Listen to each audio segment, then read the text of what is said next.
We drink tequila. We talk. Welcome to Team Tequila Talks. Are we going to do this now, I guess? Yeah, we're going to get started because here at Team Tequila Talks, we start every episode off with a cheers. And you've got your host, Cassandra and Sheri Gonzalez, and my very special friend, Dylan, who is one of my all-time Vancouver bartender, pastime favorite guys to hang out with.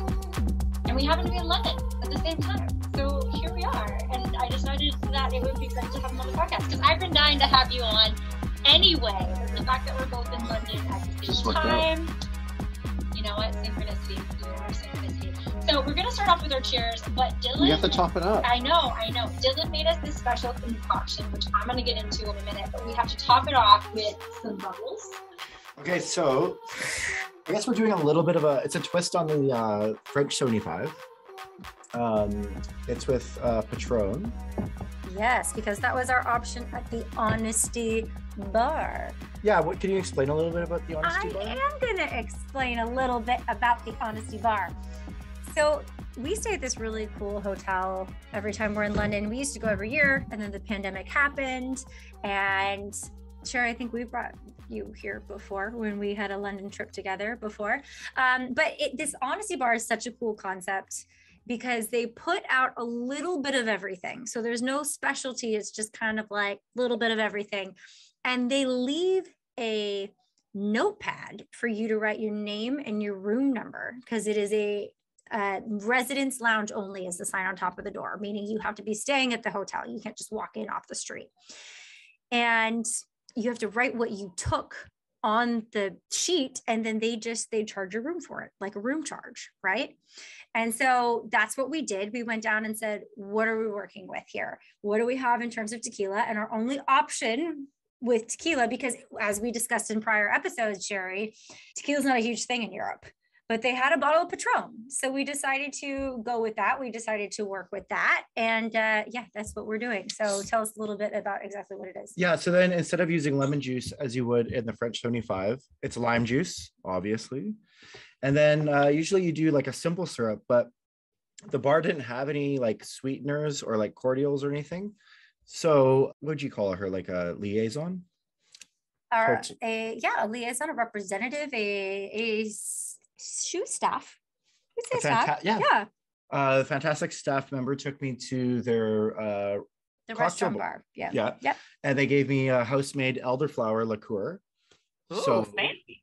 So there you go. So it's a little MacGyvering, but I think it'll be tasty. So here's for our tequila spin on a French 75. And I see that you're pretty close to that over there, Sheri. I did. I worked with what I had here at home. It's good.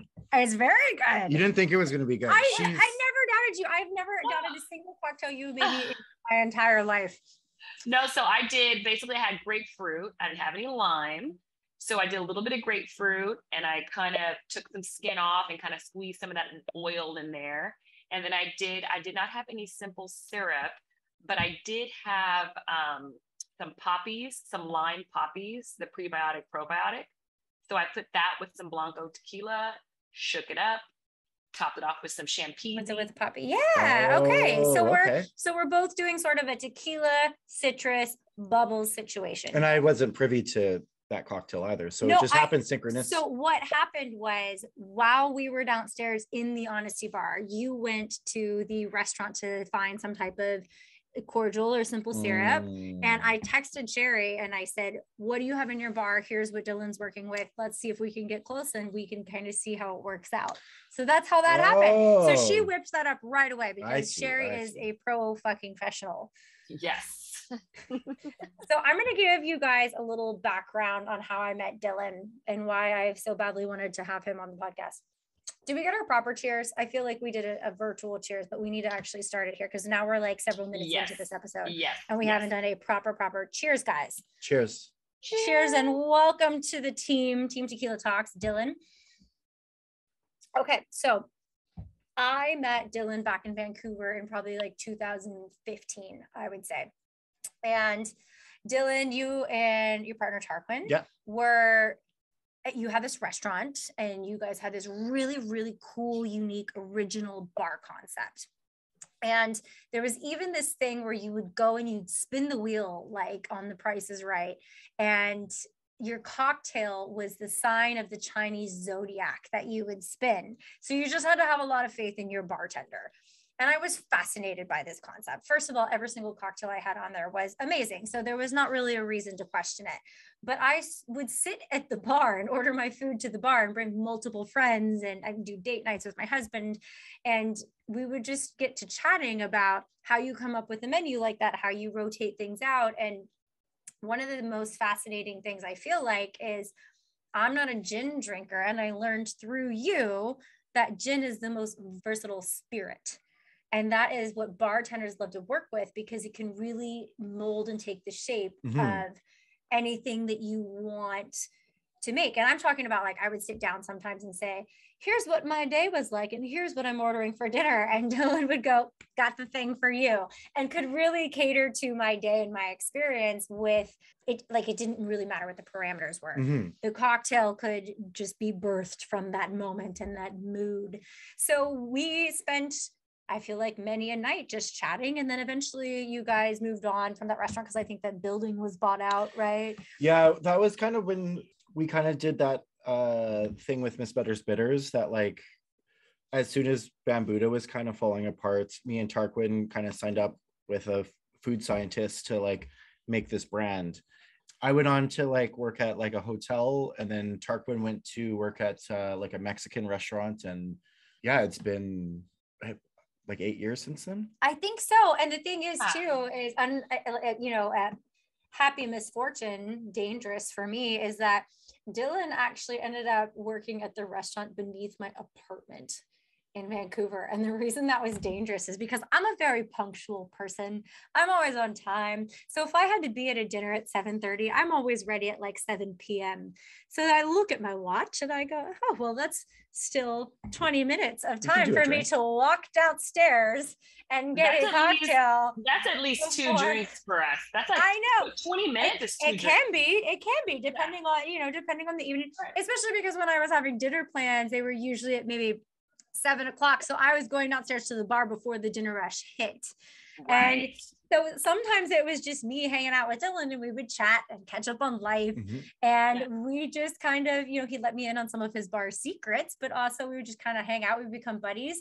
And I've really leaned in on Dylan's advice because he is a travel bar wizard. Anytime that I go anywhere, I like to shoot him a text and say, hey, I'm going to Europe. I'm going here. What's your list? Where am I going? And I think it's really interesting because Dylan basically has this whole, what is it, Frommer's Guide, Thomas Map book. What are these guides called? We don't use them anymore because now we just have the internet. They're called Thomas Guides. I don't know what this is. Wait, when is this an American thing? They don't have it in Canada. I don't know what this is. It's like an old school map. It's guide. a map of the city you live in, and to get places, you used to have to highlight your route and keep it on your car, on your front seat, on your passenger seat, and glance down to know. So basically, we were smarter back then. Is basically and Frommer's was like. You used to purchase the books and you would say Paris, and you'd buy the Paris Frommer's book, and they'd release a new one every year. And it would say, here's the restaurant you go to. And, here is the this you go to. And so now, I think they still have a website, and it says like Paris in 1 day, Paris in 3 days. And so Dylan is my personal mixology Frommer's. Well, wait, when I met Dylan in Vancouver, you took me, Cassandra. It was one of our first mom dates. That sounds accurate. You took me, you said, I have to take you to this bar. And, I hate gin always. But that was the first time I think I clicked the Year of the Rat. And I think it was like a whiskey drink, I want to say. Was that what you spin that wheel? It was like some or bourbon drink. And I think I'm Year of the Rat, 1985. Yeah. I think that's right. I think it was a raspberry whiskey drink. How do you still remember that? It was. I think it was a raspberry whiskey drink with some sort of red rim of some type. And it had egg on it. And I'll tell you why I remember this, because then by the end of that night, I was in the bathroom with Cassandra sending boob shots to my husband. And my husband told Cassandra, what did you make my wife have? What did you give to my wife? And Cassandra's like, I don't know, maybe some whiskey or some my husband whatever Dylan says. Yeah. after that night, my husband has a saying now that says "down with the brown" because I had so much whiskey and remember you kept saying I kept turning the wheel and it was like another bourbon drink, and I had like 5 of them that night. Well, yeah, the wheel decides. And I feel like, okay, this is an interesting thing that you bring up, Sheri, because Dylan works with his partners. They have a company called Mrs. Better's Bitters. And the really cool thing about this is it is a company that has a bunch of different bitters, a whole line. And they get to work with people all around the world. I'm talking on a global level where they have their product in all of these bars. And it is about cultivating cool cocktails. It's not just about the liquor. It is about cultivating these really interesting variations on classic cocktails with really unique different types of bitters, but they also have a vegan egg white foam. And you know, I'm not vegan, you're not vegan, but we know a lot of people that are, or as we discovered from our aphrodisiac cocktail that we had a little while ago, we had multiple people. We did basically like this pineapple mezcal cocktail that was shaken with egg white with a little bit of nutmeg on top.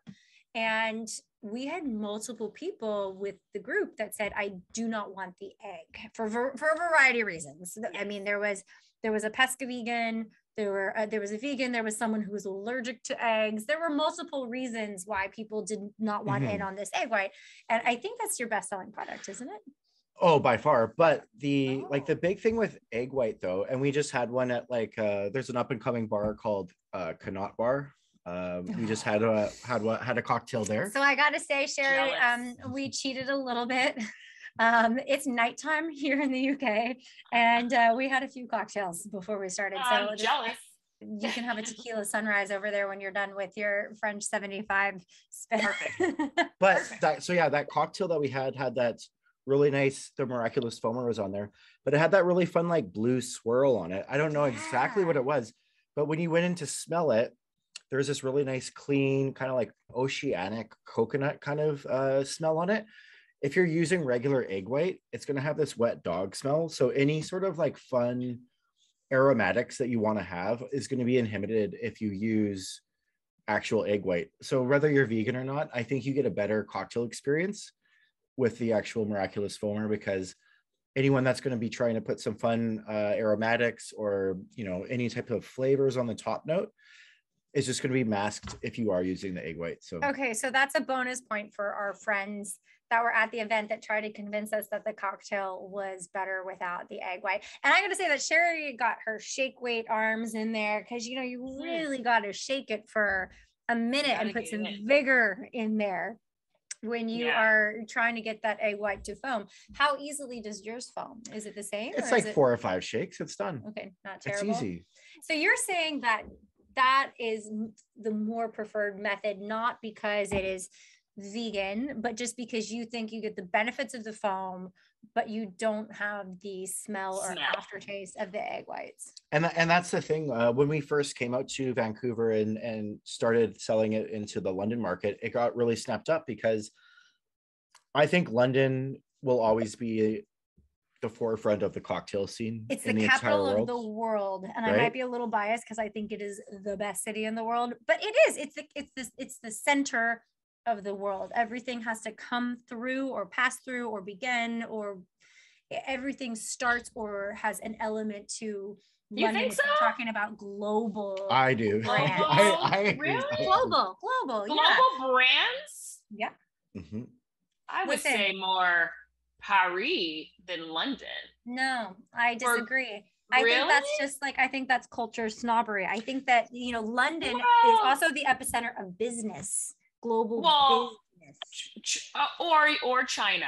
I mean, there's fair, an argument there. But then China is, I feel like, more isolated to in terms of culture and like the type of beverages and the type of food. True. Whereas if something is like, you go to London and it is such a melting pot. You can get your Indian food in London, your Chinese food in London. Yeah, exactly. Your Italian food in London. I feel you. I still think New York is the capital of the world, but I may be biased because I'm American. I think there's just so many different countries that London is like very close proximity to. Yeah. Like no one's like, you know, in Indiana, you know, influencing New York, but places like Poland or like even Spain, like Spain has like a huge influence on like the gin and tonic scene that like blew up about 5 years ago. Whereas like in the United States, everyone kind of seems like it's a little bit more, every state kind of keeps to themselves a little bit, if that makes sense. Whereas like I think in Europe, a lot of people kind of share and influence each other, which, you know, it's my favorite place to be is out here. I'm going to Spain in 2 days, and yeah, I love Spain. Yeah, I freaking love Spain. I like London. I don't love London because the first time I went to London, they were like, I was like, give me your most London British thing you could think of, and they gave me that British breakfast with Full English. with baked beans It's and so blood good. sausage. blood. It's so good. You don't have to have the blood sausage. No, you don't. That's optional. But they made it specific, like old world. Like they were like, this is the most British English thing you're gonna ever get here, and I was mortified. I was like, I'm a fan of the full English. I mean, I think that anytime you add peas, it becomes more British. Like I was looking at the menu for the restaurant that's in our hotel, and it's a lot of peas, But mushy peas, some like fresh English mint peas, just give them a little press with some like a lot of English butter.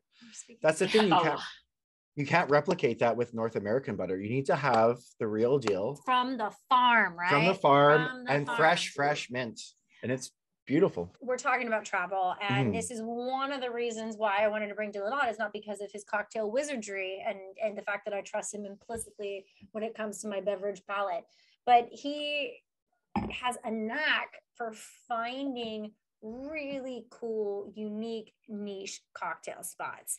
And I think that this is a really interesting skill because you go to a new place, and if you don't know what you're looking for, you end up in your hotel bar, which in this case, our Honesty Bar is not the worst thing, but you might not get the experience that you're looking for in terms of a custom, unique cocktail. For example, we went to the Cant Bar today, and we actually went to 2 bars within the same hotel. I asked the host, how many bars do you guys have? Because I feel like I've seen at least 4. And she goes, well, technically 3, but I guess it's 4 if you count, you know, this or whatever. So we went to the Connaught Bar, which has been voted #1 bar in the world. I just read that. I was researching this bar last night, and I was like, how the heck do you get voted the #1 bar in the world? I'm not going to say anything too technical, but they're very good at TikTok.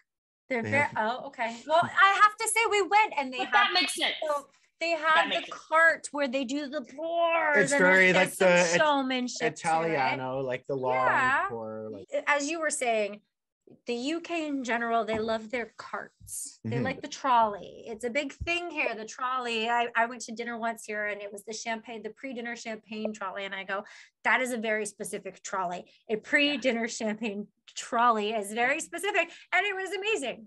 But I can understand, it's a beautiful bar. It is just stunning aesthetically.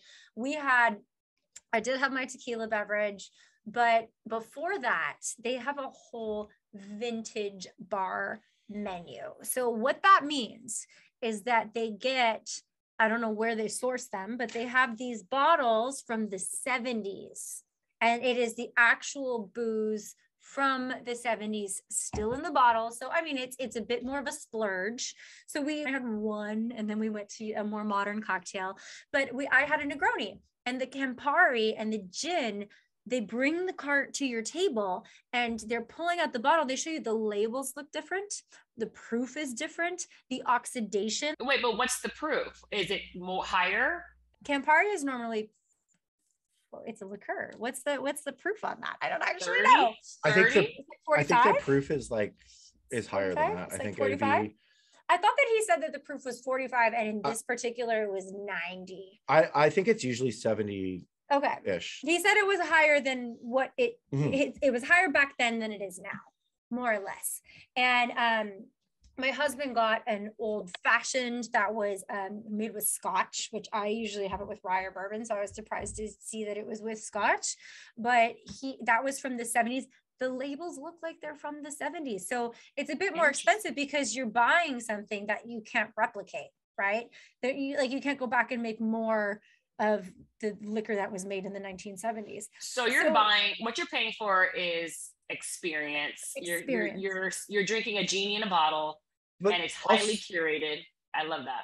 But also it's historical, and something that I had a couple days ago. I had a Batista era daiquiri made with Bacardi from 1930s at the Seed Library bar, and that's in Shoreditch. Yeah, it's in It's in Shoreditch, and it was great. But it's also, as a bartender, this is a classic drink from that era when that actual Cuban style rum was kind of invented, and that's really important to me. Like like some whiskey from the 70s, like that's cool, but like actual like Batista era Cuban rum, when like that's when daiquiri was popping off brand new. You appreciate the finer things in life. That's and the sugar cane was different back then, wasn't it? Like it's the climate, the climate that they had back then. Alcohol today, like when you do like a whiskey smash or anything that you use like from the nature, from sugar cane, the soil, the rain, the heat, the earth wasn't as hot. I mean, it goes deep. Even wine, the wetness of the mornings, the dew, and how that lays, it changes the drink. So as a bartender, you're probably drinking that, tasting all kinds of shit that you've never tasted before. The number one spirit that was always on my hit list, I guess, was pre-phylloxera cognac. So that's cognac before the phylloxera louse decimated like that region of cognac. That sounds very technical, Dylan. It is. Well, this is so this happened in about like the 1870s. That what cognac was made out of. Is this why Louis the 13th is such a thing? Like why it's like $200 an ounce? I don't think there's pre-phylloxera spirit in Louis XIII, but you can buy it from special bottle dealers. We had it at the hotel I worked at in Vancouver, and it was an 1865 bottle of cognac. So there would have been blends in there from the 1700s. Wow. Tasting that's a whole other level, like of cognac, spirits. of vintage. And there's places like the Ritz in Paris that like they bought all that cognac at the time, and they still have it. Like I think a Ritz sidecar is going to set you back maybe like 400 or 500 euros. It's not like they have like a guy buying it. Like it's in the stock from the day they bought it. Like, and that was with the bar we were at today, had a special platinum Jubilee vintage cocktail, and I believe it was Macallan from the year that she became queen. I believe it was like it was 2,000 pounds for this cocktail. So that's like not eating a lot of avocado toast. We did not splurge on that. Nope. I just had my Negroni. You know, it was, and we still got the experience of it without the, the 2,000 pound of it all. But it's just really interesting to see how you can really deep dive on some of this vintage stuff if you want to. This was 1950 something Macallan. Let's get this straight. So the Canutt bar is a 1920s inspired. I look at the photos, it's very regal, it's very beautiful. They have like gold leaf wallpaper just to set the scene for the listeners, because I feel like we're not giving them the vibe of why you can go and buy $500 cocktails. Yes. So I feel like you guys go there, they have old school bottles from the 70s and some even older bottles. You get these highly, would you call them mixologists? I guess you would. They're like artists at this point. Well, I mean, Dylan, what do you think? You're a mixologist. What would you label them? Are there different classifications of mixologists? I think I don't like the term mixologist. I think it's a little. The first time I was in London, that was when the American bar at the Savoy won Best Bar in the World. And I went there and there was no pretentiousness.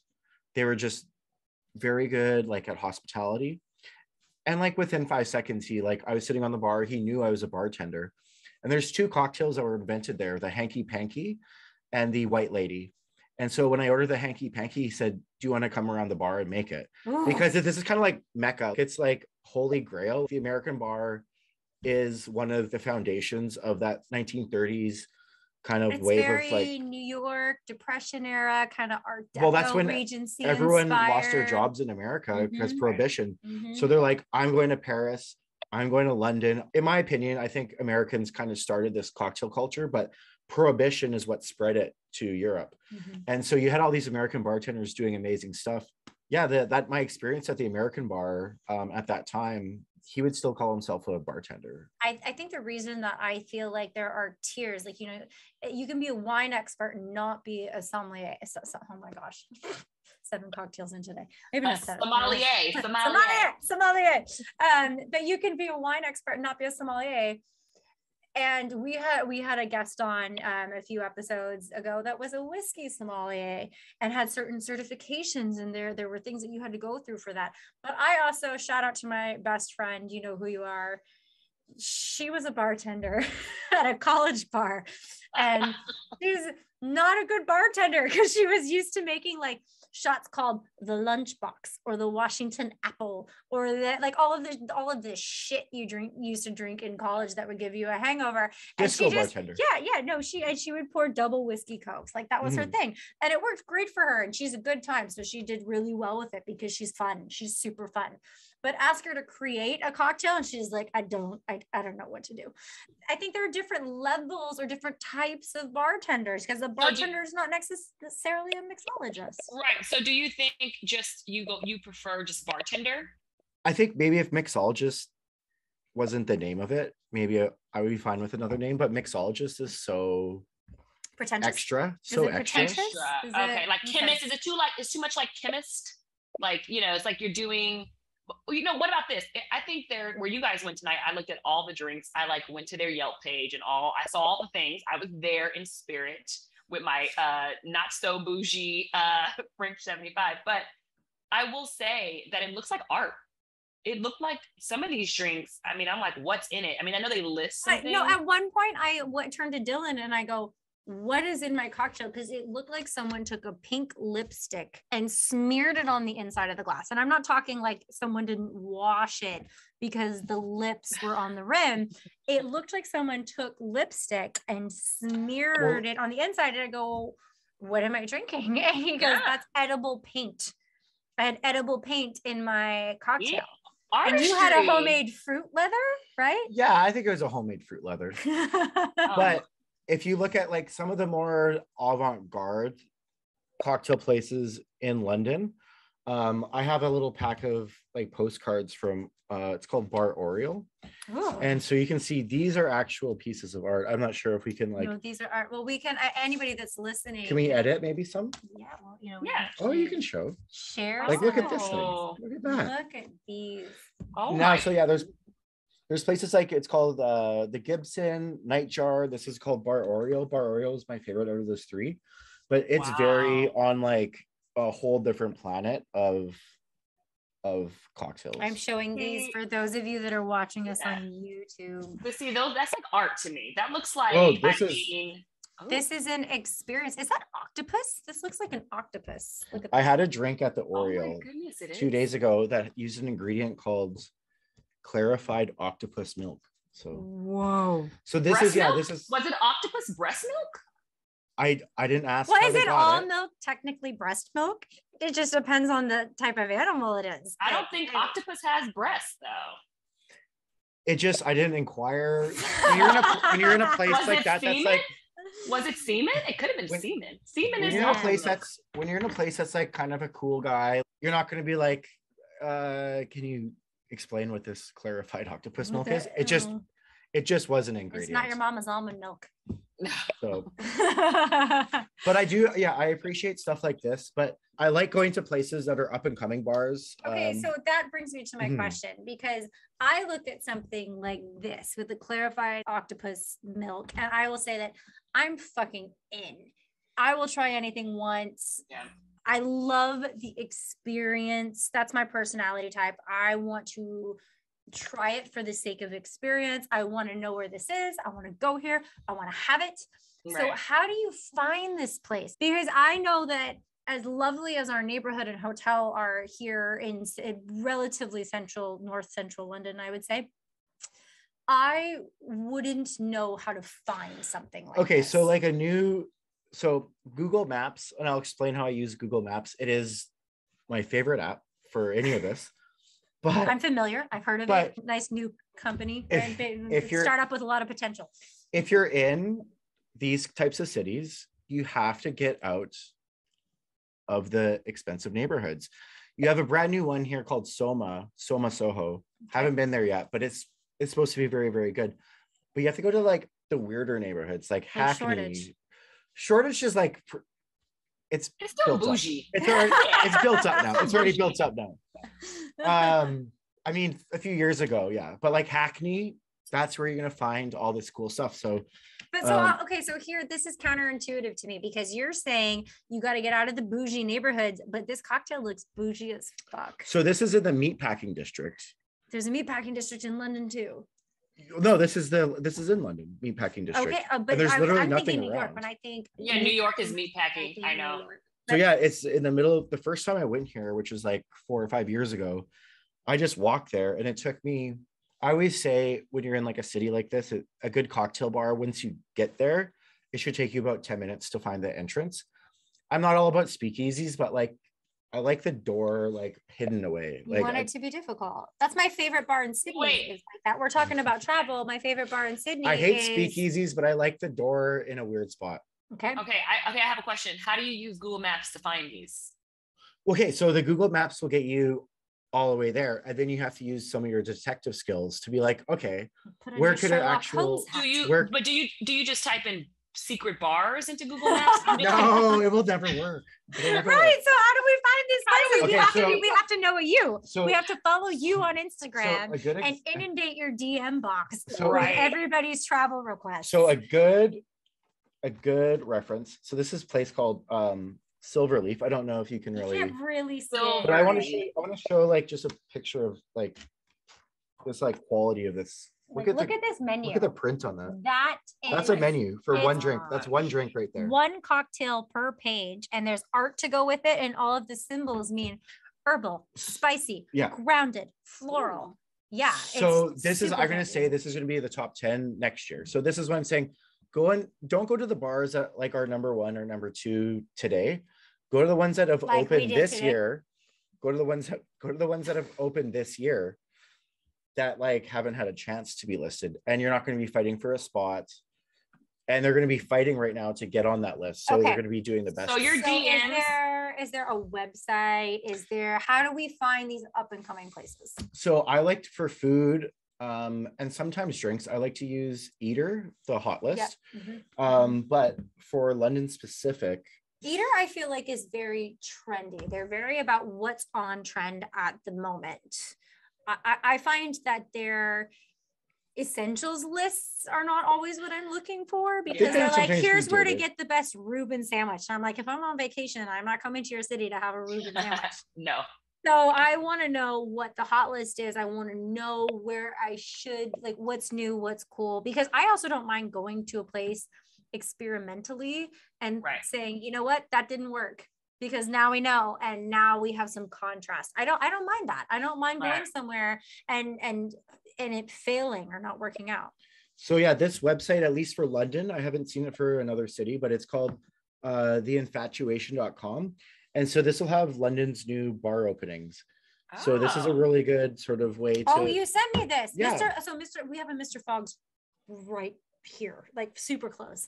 I love Mr. Fogg's. They're very gin based. So I'm sure you love it. They have an adult boozy tea. So instead of it being traditional tea, it's tea cocktails, but they have a full like platter and tier. What I want to know, if you are Anna the tourist and you're going to Denmark, and you're searching for your spots, like, how do you know what's a gimmick, and how do you know where you're going to get a quality cocktail? Well, okay, so yeah, what I would do, I would just go on google.com. You love Google. Like, top Denmark cocktail bars. Yeah. And then go to like the first 2, and then just like go there. And then what you want to do is like, is this place legit? Is it real? Then you get actual advice. Typically, if you're at a good bar, someone that's going to be on the bar seat, also sit at the bar. That's number 1. Don't sit at a table. sit on the bar if you and can. talk to the bartender. So I like that. I think Or who's beside you? Who, some people that Right. work in a bar there, depending on where they are, they could be maybe jaded on different types of bars, but whoever's beside you, you can ask them for recommendations as well. But that happened when I went to Seed Library. I got a ton of recommendations, and I've been starting to like hit those. And once you hear maybe 2 or 3 times the same bar from like different bartenders, like we both had the Cant Bar on our list from multiple people. So I mean, you had been there before, but I hadn't. But previously, you had it on your list from multiple people. I mean, so we wanted to go. it won the world's best Well, bar. I It's know, not that's like not it's not like a Gotta Okay, go. so you're saying go find a cool bar and then talk to the bartender, because where that bartender is telling you to go, like they know what's up in their own city. 100%. They know where the spots are, and they know where they're going to drink on their nights off. Yeah. So, but then I would even like before you go there, have your Google Maps, and you can save all the spots for the city. So the big thing is like drink in that neighborhood. You don't want to be like anywhere in London. It's about an hour away. Like every single thing is like an hour away. So like if there's 2 or 3 places in that neighborhood, make sure you do that night, and then maybe the next night hit like a different neighborhood. Well, but I think that's a good tip anyway. So say you've got 20 places on a list, whether it be from Yelp, Google, word of mouth, people in the industry, places you've been before. I've gone places sometimes and you show up and they're closed on Wednesdays, or you go somewhere and they close early, or you go somewhere and you're like, man, that place was not as good as the last time I was there. It's really fallen off. But you have your Google Maps saved places, and you say, well, okay, but there's this place that I have been wanting to try, or it's on my list and it's only 2 blocks from here. Exactly. So you're saying that if you have it all mapped out, you must be a very visual person. But if like- you have it all mapped out, you have Yeah. options. I don't have the luxury to like spend like weeks at a time in like I think any that's most city. people. So like I really, really take my time seriously. So it's like I want to maximize where I'm at, and like and the other thing is like, would I want to recreate my entire trip? No. Bar Oriole has always been my favorite bar. It's nearly as good as it was, but I think if you're revisiting a city, sometimes people want to go to every single bar and recreate the entire last trip. Do not do that. Go to some of the same ones, but there's a bunch of new stuff that's opened up this past year. Go and see new things. And I see a whole, like what my brain was about London, like before I came here just 7 days ago till now, that I've seen a whole bunch of new things. Like It's evolved. it's completely evolved. When I travel, I like to basically take I don't like to go a mile a minute for 7 days, 10 days. I like to take 3 to 4 days, hit everything up, and then there's a part of relaxing that I like to do. Because sometimes it can feel like a job when you're on vacation and you got to hit. And I'm like, oh no, I need to like relax. And my husband especially is like, I will do what you want me to do, but I need days where I do nothing. So my guideline, more or less, when I'm looking at vacations, is I like to make one good reservation, whether that's for lunch or dinner. I'm not a breakfast person, so I like to make one good meal reservation, and then I like one good activity. So I got one activity, one reservation, and then the rest of the day is fair game for exploring and finding new places and doing cool stuff. So that way, you know that you didn't get to the end of vacation and go, shit, I wasted the first 4 days of my vacation wandering around because I didn't know what to do. Right. Instead, you have all of these places checked off of your list, and you can know this was my favorite, can't wait to go back here, but you're also not bound by a locked in itinerary. Yeah, see, I can't do that. A locked in itinerary, if I'm going to like a wedding, give me an itinerary. But if I'm going on vacation, I will do certain things at certain times, but there has to be downtime. There has to be downtime. So before we wrap it up, what would be your we've given a little bit of advice on make your list and have some backups on Google Maps. So if things fail, right?